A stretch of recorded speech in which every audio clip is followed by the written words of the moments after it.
Hello दोस्तों, आज के इस वीडियो में हम issues in 20th century world history second की जो सेकंड यूनिट है इसको कवर करेंगे। यहाँ पे बात को समझिए। जो सेकंड यूनिट है आपकी, इसमें आपको भी उपनिवेशीकरण और उसके बाद की बातें समझनी है। इसमें आप इंडोनेशिया के बारे में पढ़ोगे, अल्जीरिया के बारे में पढ़ोगे, तो कई सारी बातें करनी है वी उपनिवेशीकरण से संबंधित कि वी उपनिवेशीकरण क्या है और अल्जीरिया और इंडोनेशिया में क्या क्या घटनाएं हुई थी वी उपनिवेशीकरण के लिए। तो जो भी चीज़ें हैं वो सारी चीज़ें आज की इस वीडियो में कवर की गई हैं पूरी तरह। वीडियो शॉर्ट है लेकिन सारी बातें कवर हैं। उम्मीद है आप वीडियो को पूरा देखेंगे। दोस्तों, जैसा कि आप लोग मेरे पे काफ़ी विश्वास करते हो तो इसीलिए कह रहा हूँ इस वीडियो को पूरा देखना। यहाँ पर जो नोट्स वगैरह हैं वो बहुत अच्छे से आपके लिए बनाए गए हैं। सबसे बड़ी चीज़ हैंड रिटन नोट्स हैं, काफ़ी मेहनत की गई है। और सबसे अच्छी बात बताऊँगा कि कम समय में आपको पूरा चैप्टर पढ़ाया गया है। बहुत ही अच्छी चीज़ है आपके लिए। उम्मीद करता हूँ आप वीडियो पूरा देखें। बस यही है कि वीडियो प्लीज़ पूरा देखना। सारी बातें बिल्कुल आसान तरीके से आपको क्लियर हो जाएंगी। तो फ्रेंड्स, विउपनिवेशीकरण का जो अर्थ है वो है औपनिवेशिक शासन का अंत। जब औपनिवेशिक शासन का अंत हो जाता है तब हम कहते हैं कि वहाँ पर विउपनिवेशीकरण हुआ है। तो फ्रेंड्स, क्या हुआ कि 15वीं शताब्दी से कई यूरोपीय देशों ने एशिया तथा अफ्रीका के कई देशों को अपना उपनिवेश बना लिया, अपना गुलाम बना लिया। परंतु कई कारणों के कारण द्वितीय विश्व युद्ध के पश्चात औपनिवेशिक शक्तियों जैसे कि अंग्रेज, फ्रांसीसी, पुर्तगाली तथा डचों को या इत्यादियों को, जो औपनिवेशिक शक्तियाँ थीं, उनको अपने उपनिवेशों को छोड़ना पड़ा और इसी को ही विउपनिवेशीकरण कहा गया। जैसे कि भारत अंग्रेजों का 200 सालों तक उपनिवेश बना रहा, परंतु 15 अगस्त 1947 के को भारत को जब आज़ादी मिल गई तो भारत का विउपनिवेशीकरण हो गया। अगर हम विउपनिवेशीकरण को समझें तो हम यूँ भी समझ सकते हैं, जब उपनिवेश का अंत हो जाता है और किसी देश को आज़ादी मिल जाती है तो हम उसे विउपनिवेशीकरण कहते हैं। विउपनिवेशीकरण को औपनिवेशिक शक्तियों से स्वदेशी लोगों को देश का शासन हस्तांतरित करने के रूप में समझा जा सकता है। मतलब विउपनिवेशीकरण में क्या होता है कि औपनिवेशिक शक्तियां देश का शासन, स्वदेशी जो देश के जो मूल लोग हैं उनके हाथों में शासन आ जाता है। तो फ्रेंड्स, यहाँ तक हमने विउपनिवेशीकरण का अर्थ अच्छे से समझ लिया है। अब हम बात करते हैं कि विउपनिवेशीकरण का क्या कारण था। आखिर क्या कारण था कि यूरोपीय देशों को अपने उपनिवेशों को छोड़ना पड़ा। तो फ्रेंड्स, क्या हुआ, इसके दो कारण थे। विउपनिवेशीकरण के दो कारण थे, एक था यूरो केंद्रित और दूसरा था बाह्य केंद्रित। तो क्या हुआ कि द्वितीय विश्व युद्ध की समाप्ति के पश्चात यूरोप की जो अर्थव्यवस्था थी वो पूरी तरह खराब हो चुकी थी। वहाँ पर आर्थिक गिरावट आ चुकी थी। मतलब यूरोपीय देश पैसे से बहुत ही कमज़ोर हो चुके थे और वो अपने उपनिवेशों को संभाल नहीं सकते थे। और दूसरी बात, वहाँ का जो उपनिवेश के जो लोग थे वो अपना समर्थन वापस ले रहे थे। जैसे कि भारत जैसे देश में कई आंदोलन चल रहे थे और लोग सरकारी नौकरियों का त्याग कर रहे थे, रिज़ाइन दे रहे थे। मतलब औपनिवेशिक शक्तियों को अपना शासन चलाने में दिक्कत आ रही थी क्योंकि उन्हें लोगों का समर्थन ही नहीं मिल रहा था। और इस कारण से उन्हें कई राष्ट्रों को छोड़ना पड़ा और कई राष्ट्रों को स्वतंत्रता देनी पड़ी। इसके साथ ही संयुक्त राष्ट्र संघ की स्थापना हुई थी 1945 में, जिसके सदस्य देशों की संख्या लगातार बढ़ती रही और उन्होंने, जो सदस्य देश थे संयुक्त राष्ट्र संघ के, उन्होंने उपनिवेश का विरोध किया और राष्ट्रों की स्वतंत्रता पर बल दिया। इसके साथ ही दो महाशक्तियां उभरकर सामने आई, एक यूएसएसआर यानी कि सोवियत संघ और दूसरा अमेरिका, जिन्होंने लगातार उपनिवेशवाद का विरोध किया क्योंकि वो चाहते थे कि यूरोपीय कंट्रीज, जो देश थे यूरोपीय, वो और कमज़ोर हो जाएं, वो अपने उपनिवेशों को आज़ादी दे दें। इसलिए उन्होंने जो राष्ट्र स्वतंत्रता के लिए संघर्ष कर रहे थे उनका समर्थन किया और इस कारण से भी कई यूरोपीय देशों को अपने उपनिवेशों को आज़ादी देनी पड़ी। तो फ्रेंड्स, 1945 के बाद ही विउपनिवेशीकरण का प्रारंभ हुआ। उदाहरण के लिए 1947 में अंग्रेजों ने भारत छोड़ दिया और इसके साथ ही 1949 में डच ईस्ट इंडीज़ यानी कि जो साउथ ईस्ट एशिया है वहाँ पर हार गए। ये विउपनिवेशीकरण के कुछ उदाहरण हैं। तो फ्रेंड्स, अब हम बात करते हैं अल्जीरिया के स्वतंत्रता संग्राम की, जो कि सिलेबस का एक हिस्सा है। तो फ्रेंड्स, फ्रांसीसियों ने 1830 में आक्रमण करके अल्जीरिया पर कब्जा कर लिया। यह एक हिंसात्मक आक्रमण था जिसमें कई लोगों की जानें गई थी। अल्जीरिया को फ्रांस ने अपना हिस्सा घोषित किया। फ्रांस ने अल्जीरिया को अपना उपनिवेश घोषित नहीं किया बल्कि अपना हिस्सा घोषित किया। इसी के चलते फ्रेंच लोगों को अल्जीरिया में बड़ी संख्या में बसाया गया।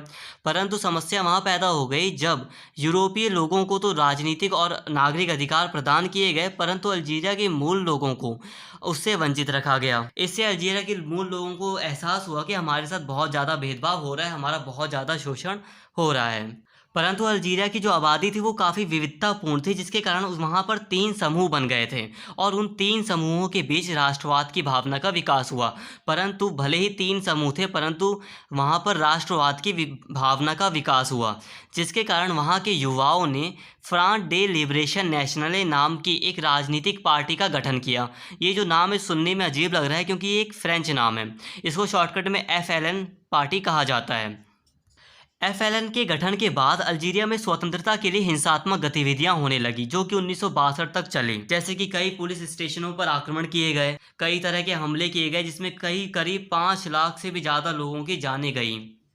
और इसी के चलते फ्रांस की सरकार ने OAS का गठन किया, जिसका काम FLN की गतिविधियों का जवाब देना था, मतलब एक तरह से हिंसा ही करना था। परंतु हिंसा के डर से यूरोपियों को अल्जीरिया छोड़ना पड़ा। मतलब यूरोपीय लोगों को लगा कि अगर हम यहाँ रहते हैं अल्जीरिया में तो हिंसा बहुत ज़्यादा होगी और हमारी जान जा सकती है, इसलिए उन्होंने अल्जीरिया को छोड़ने में ही अपनी भलाई समझी। और इसी के चलते 1 जुलाई 1962 को अल्जीरिया को स्वतंत्र संप्रभु राज्य घोषित कर दिया गया। एक तरह से देखा जाए तो उसका विउपनिवेशीकरण हो गया। परंतु क्या हुआ फ्रेंड्स, आज़ादी मिलने के बाद भी अल्जीरिया साधनहीन और शक्तिहीन हो गया, मतलब रिसोर्सेज ही नहीं रहे।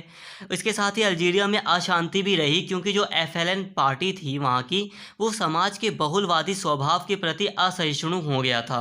मतलब जो पार्टी थी वहाँ की, वो अपनी विविधतापूर्ण जो समाज था उसको संभाल नहीं पा रही थी। तो फ्रेंड्स, अब हम बात कर लेते हैं इंडोनेशिया के स्वतंत्रता संग्राम की। तो 18वीं शताब्दी में डच संयुक्त ईस्ट इंडिया कंपनी ने इंडोनेशिया को उपनिवेश बनाया। डच संयुक्त ईस्ट इंडिया कंपनी, नीदरलैंड के लोगों को डच कहा जाता है। परंतु 96 में कंपनी दिवालिया हो गई और जावा द्वीप और अन्य द्वीप समूह का नियंत्रण 1800 में डच राज्य को स्थानांतरित कर दिया गया। मतलब जो डच राज्य था, जो नीदरलैंड था, उसके अंडर में इंडोनेशिया का जो नियंत्रण है वो आ गया पूरा का पूरा। इसके साथ ही 1901 में डच राज्य द्वारा नैतिक नीति को अपनाया गया। जो डच सरकार थी उसने नैतिक नीति को अपनाया और इंडोनेशिया में काफ़ी विकास हुआ, जिसके कारण इंडोनेशिया के लोगों के रहन सहन के स्तर को सुधारा गया, सिंचाई शिक्षा को बढ़ावा दिया गया। और जब इंडोनेशिया के लोगों को शिक्षा मिलने लगी तब उनको समझ में आने लगा कि किस तरह से डच लोग हमारा शोषण कर रहे हैं, हमारा उत्पीड़न कर रहे हैं, जिसके कारण समग्र इंडोनेशियाई राष्ट्रवाद विकसित हुआ और लोगों में राष्ट्रीय भावना का विकास हुआ। और इसी कारण से कई राजनीतिक पार्टियों का गठन हुआ ताकि इंडोनेशिया को स्वतंत्रता प्राप्त हो सके। और साथ में ही समाज सुधार आंदोलन भी चलते रहे। आरंभ में डच अधिकारी स्थानीय पार्टियों और आंदोलन के बारे में सहिष्णु थे, मतलब एक तरह से सहयोग कर रहे थे, लेकिन वे बाद में दमनकारी हो गए। मतलब शुरू में जो डच अधिकारी थे वो स्थानीय पार्टियों का सहयोग कर रहे थे, जो सामाजिक आंदोलन हो रहे थे उनका सहयोग कर रहे थे, परंतु वो बाद में दमनकारी बन गए और उनकी राष्ट्रवाद की भावना को दबाने में एकजुट हो गए। परंतु इंडोनेशियाई राष्ट्रवाद को दबाया नहीं जा सका। इसके साथ ही युवा प्रतिज्ञा की घोषणा की गई, जिसमें एक मातृभूमि, एक राष्ट्र और एक भाषा पर बल दिया गया, जिससे जनता के बीच एकता का विकास हुआ। मतलब इंडोनेशिया में राष्ट्रवाद की भावना का बहुत ज़्यादा ही विकास हुआ, जिसके कारण डचों ने उनकी आवाज़ को दबाने के कारण दमनकारी रूप अपनाया। और जो वहाँ पर राष्ट्रीय आंदोलन चल रहा था, देश को आज़ाद करने के लिए जो आंदोलन चल रहा था इंडोनेशिया में, उसने बाहरी सहायता मांगी और जापान ने ये सहायता दी भी।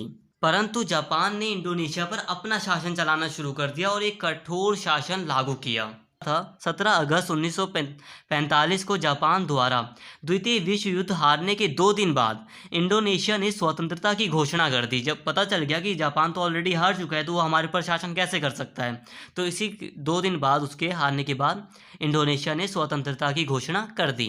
तो फ्रेंड्स, अभी तक हमने विउपनिवेशीकरण पढ़ा है और अभी तक हमने अल्जीरिया और इंडोनेशिया के बारे में पढ़ लिया है। बट अब हमें पढ़ना है कि विउपनिवेशीकरण के बाद क्या स्थिति है। तो विउपनिवेशीकरण के बाद आता है उत्तर उपनिवेशीकरण। उत्तर उपनिवेशीकरण का अर्थ क्या है कि जो औपनिवेशिक शक्तियां हैं उनका सांस्कृतिक प्रभाव आज भी अपने उपनिवेशों पर बना हुआ है। जैसा कि हम देख सकते हैं, भले ही अंग्रेज भारत छोड़कर चले गए, परंतु जो उनकी संस्कृति है वो काफ़ी हद तक उसने भारत को प्रभावित किया है। आज के टाइम पर क्रिसमस भारत में बहुत धूमधाम से मनाया जाता है। वेस्टर्न कल्चर भी भारत में बहुत ज़्यादा बढ़ रहा है। इसी तरह अन्य देश हैं, वहाँ पर भी औपनिवेशिक शक्तियों की जो सांस्कृतिक प्रभाव है वो काफ़ी हद तक वहाँ पर आज भी बना हुआ है और इसी को उत्तर उपनिवेशीकरण कहा गया है। तो अब हम बात करते हैं, इसके बाद जो आता है वो है नव उपनिवेशीकरण की बात करते हैं अब हम। तो फ्रेंड्स, नव उपनिवेशवाद की अवधारणा उस स्थिति को निरूपित करती है जहां विउपनिवेशीकरण के बाद भी औपनिवेशिक शक्तियों का नियंत्रण अप्रत्यक्ष तरीके से पूर्व के उपनिवेशों पर हावी है। मतलब यह है कि भले ही विउपनिवेशीकरण हुआ है, भले ही आज़ादी मिल गई है, परंतु आज भी उन औपनिवेशिक शक्तियों ने अपने उपनिवेशों को नियंत्रित किया हुआ है। तो फ्रेंड्स, अगर हम एक उदाहरण देखें कि बेल्जियम ने कांगो को अपना एक उपनिवेश बनाया था लंबे समय तक, परंतु बेल्जियम ने भले ही कांगो को आज़ाद कर दिया, परंतु आज भी बेल्जियम MNSC सोसाइटी के माध्यम से कांगो की 70% अर्थव्यवस्था को नियंत्रित करता है। मतलब बेल्जियम ने कांगो को आज तो आज़ाद तो कर दिया है, परंतु कांगो की 70% अर्थव्यवस्था अप्रत्यक्ष रूप से बेल्जियम के नियंत्रण में है। तो इसी को नव उपनिवेशीकरण कहा गया है। इसे थोड़ा और गहराई में समझ लेते हैं फ्रेंड्स। तो विकसित देशों द्वारा विकासशील देशों के आंतरिक मामलों में प्रत्यक्ष या अप्रत्यक्ष रूप से किए जाने वाले हस्तक्षेप को ही नव उपनिवेशीकरण कहा जाता है। जब द्वितीय विश्व युद्ध के बाद औपनिवेशिक देश आज़ाद हो गए तो विकसित देशों ने इन नए स्वतंत्र देशों को अपने नियंत्रण में लेने के लिए आर्थिक नीति का सहारा लिया। मतलब पैसे के बल पर जो ये नए देश आज़ाद हुए थे उनको अपने नियंत्रण में करने की कोशिश की। जैसे कि कई सारे संगठन हैं, जैसे कि IMF, वर्ल्ड बैंक इत्यादि, जो कि अमेरिका के नियंत्रण में है और उससे पूरा विश्व अमेरिका नियंत्रित कर रहा है, गरीब देशों की अर्थव्यवस्था को नियंत्रित कर रहा है। इसके साथ ही जो चीन है वो आर्थिक सहायता देकर श्रीलंका, पाकिस्तान, नेपाल जैसे देशों की आंतरिक नीतियों में हस्तक्षेप कर रहा है। तो ये नव उपनिवेशीकरण के ही उदाहरण हैं। तो फ्रेंड्स, इस वीडियो में हमने काफ़ी अच्छे से अपना पूरा का पूरा चैप्टर समझ लिया है। तो फ्रेंड्स, अगर आपको और भी आगे के चैप्टर्स चाहिए तो प्लीज़ कमेंट करके ज़रूर बताएं, और अगर आपको वीडियो पसंद आया तो चैनल को जरूर सब्सक्राइब कर लें और इस वीडियो को ज़्यादा से ज़्यादा शेयर करें और लाइक करें। Thank you.